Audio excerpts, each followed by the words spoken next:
الذين اصطفى أما بعد فأعوذ بالله من الشيطان الرجيم يا أيها الرسول لا يحزنك الذين يسارعون في الكفر من الذين قالوا آمنا بأفواههم ولم تؤمن قلوبهم ومن الذين هادوا سماعون للكذب سماعون لقوم آخرين لم يأتوك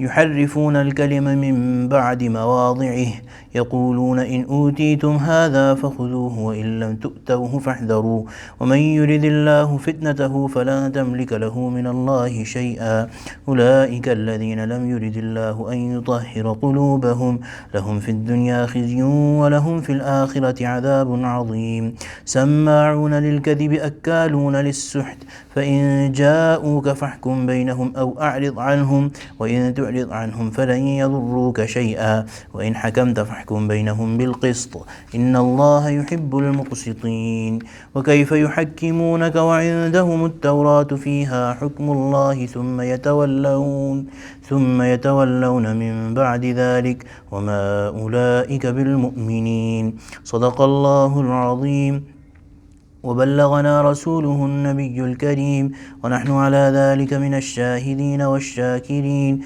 والحمد لله رب العالمين. So these ayat of the Surah Al-Ma'idah 41, 42 and 43, we had read the background last week. Today inshallah we'll go through the translation.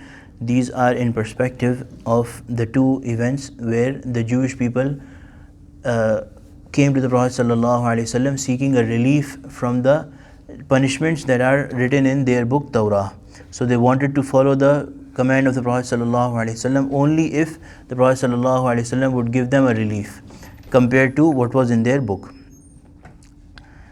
Ya ayyuhar Rasul, Allah subhanahu wa ta'ala is consoling the Prophet ﷺ, O Messenger, O Rasul, La yahzunka alladhina yusari'una fil kufr. These people are such that they race towards kufr, they run towards kufr. Min alladhina qalu amanna bi afwahihim wa lam tu'min qulubuhum wa min alladhina hadu. Basically those people who are munafiqeen and those people who do not have who are Yahudi. These people run towards the kufr, so with their things, with their treachery and with their nuisance, do not be pained, do not be agonized, do not be grieved by these people. These people are such, سَمَّاعُونَ لِلْكَذِبِ سَمَّاعُونَ لِقَوْمٍ آخَرِينَ لَمْ يَأْتُوكَ. Allah subhanahu wa ta'ala is telling their qualities, and their qualities are basically mentioned here in the Quran so that Muslims could stay away from those things. سَمَّاعُونَ لِلْكَذِبِ سَمَّاعُونَ لِقَوْمٍ آخَرِينَ لَمْ يَأْتُوكَ. They are listeners to the fallacy. What is that fallacy? False things that their leaders tell them. So their leaders, their rabbis would tell them things that are expressly false, and they would still love to listen to them. Their teachings of the rabbis, as was proven from this, that their knowledgeable person came to the Prophet ﷺ, and when he was given oath, he accepted that the real punishment mentioned in Torah for adultery is killing by stoning to death. But we have changed it. He accepted it before the Prophet ﷺ. So this is their way, that clear commands given in Torah, they go against them and they like to listen to their scholars who tell them wrong things. And they very much love to listen to those scholars. سَمَّاعُونَ لِلْكَذِبِ سَمَّاعُونَ لِقَوْمٍ آخَرِينَ لَمْ يَأْتُوكَ. And listeners to other people who did not come to you. So those people who came to the Prophet ﷺ were not the actual criminals, but the actual criminals, the actual parties to the crime or the affair, were so arrogant that they did not want to come to the Prophet ﷺ themselves. They sent someone else on their behalf to find out what the Prophet ﷺ is going to say.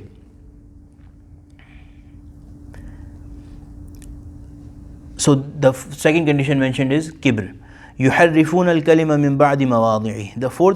The third condition mentioned about the Yahud is that they change the words of Allah subhanahu wa ta'ala مِنْ بَعْدِ مَوَاضِعِهِ, after they have been properly placed. So Allah subhanahu wa ta'ala has given a command to them, and it's the right proper command, they change it.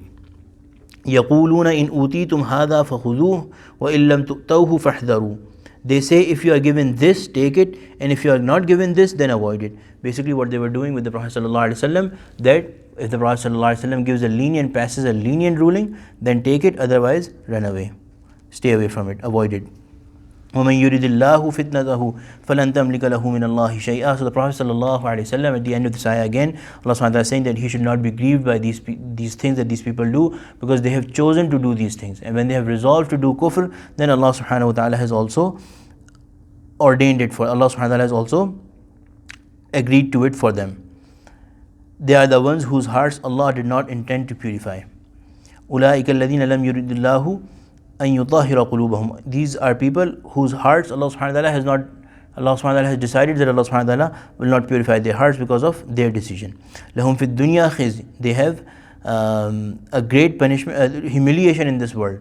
Khizy basically means humiliation. So the humiliation of these munafiqeen and Yahud was apparent, that their wrongdoings became apparent over everybody, and they were humiliated before the Prophet ﷺ and the Sahaba, and even among their own people, because the things that they were doing in secret, they came forth, that they were trying to go against their book.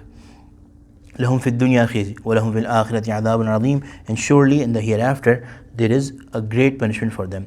سَمَّاعُونَ لِلْكَذِبِ أَكَّالُونَ لِلسُّحْتِ. Another quality here is that they like the one that was mentioned before, سَمَّاعُونَ لِلْكَذِبِ.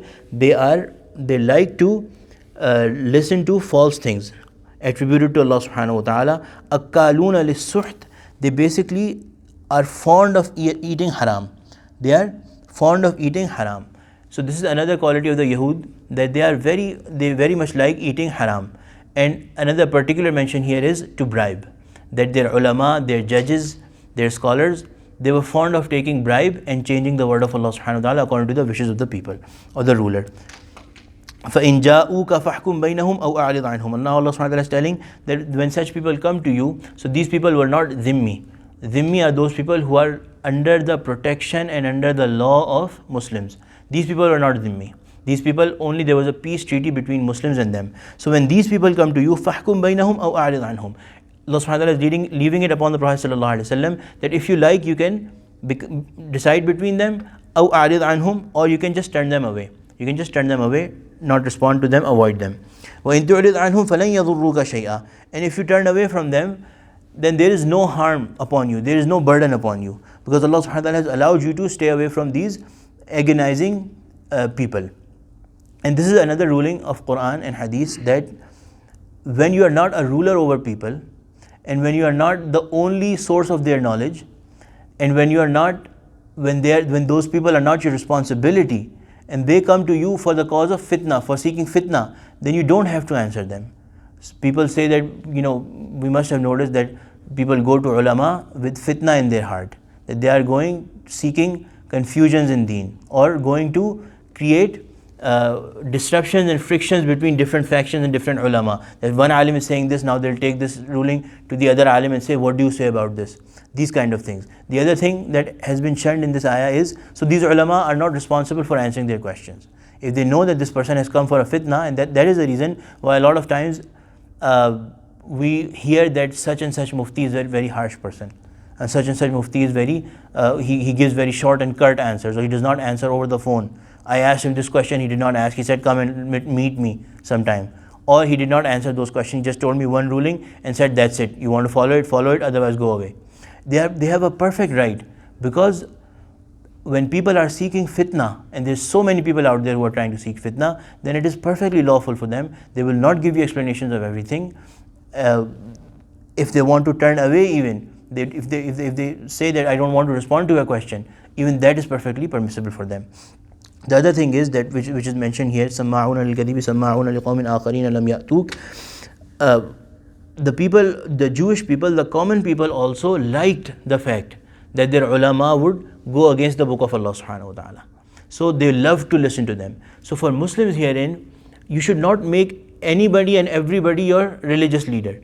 You should first search what is their background, where they have learned deen, what is their practice. At least a common person should do at least this much of research that they do before going to a doctor, that they at least find out what is their background, what happens to people who go to them. So you find out when you are going to a sheikh or a alim, you first find out about the people who sit with them. You see if there is any change for good coming in their life, if their teachings are matching with the Quran and Sunnah of the Prophet ﷺ. Otherwise, such people, if that is not true, then these people have basically made deen their business, na'uzubillah. And the other thing is that one crystal clear sign is that when you go to such people who are not true in their deen, they will make life easy for you. These people, they will make life easy for you. If you go to the righteous ulama, for the most time, what will happen is that they will not be afraid to tell you those rulings and those practices from the Quran and Sunnah, the life of the Sahaba, which are actually hard to act upon these days. This is one sign that for 99% of the time, it will make things clear. But if you go to these worldly ulama, what will they do? They will make interest permissible for you. They will allow you to eat haram. They will give you lenient rulings, because they are like the ulama of Yahud. They are trying to sell their deen, na'udhu billah, because of appreciation from people or because of financial benefit from people. So Allah subhanahu wa ta'ala said in the Prophet ﷺ that if you turn away from these fitna creating people, then there is no harm upon you. وَإِنْ حَكَمْتَ, but if you command, if you do mediate or judge between them, فَحْكُمْ بَيْنَهُمْ بِالْقِسْطِ, then you have to do justice. And here the meaning is that you have to rule according to your sharia, not according to their book. When they have come to you, then you will rule according to your sharia. And this is the ruling of the Prophet ﷺ and the practice of the Prophet ﷺ, that these Jewish people, there is one general law of the land. For example, if even the non-Muslims or the Jewish people would, for example, commit a crime such as theft, then the same punishment will be applied to them and the non-Muslims, which is cutting the hands. But in their personal religious matters, for example, marriage, inheritance, divorce, those kind of things, they can follow their deen. This is about Zimmi people who are under the protection of the Muslim government. If they come to you, even if they are not under you and they themselves come to you, so about Zimmi people, the general law will be applied. In personal matters, they can follow their deen. If they are not Zimmi, if they are not under your protection, not under your law, and still that you choose to come to you, then when you have to decide between them and you choose to decide between them, Allah has given you an option that you can turn them away or decide. When you decide, you have to decide according to the Sharia of Islam. Inna Allah yuhibbul muqsideen, surely Allah loves those who do justice. And then وَكَيْفَ يُحَكِّمُونَكَ وَعِنْدَهُمُ التَّوْرَاةُ فِيهَا حُكْمُ اللَّهِ. Allah subhanahu wa ta'ala is further saying that how do they ask you to judge? كَيْفَ يُحَكِّمُونَكَ وَعِنْدَهُمُ التَّوْرَاةُ فِيهَا حُكْمُ اللَّهِ. There is a book which is with them and they claim to believe it, but they do not follow it. So what chances are that they will follow your command when they don't even believe in you?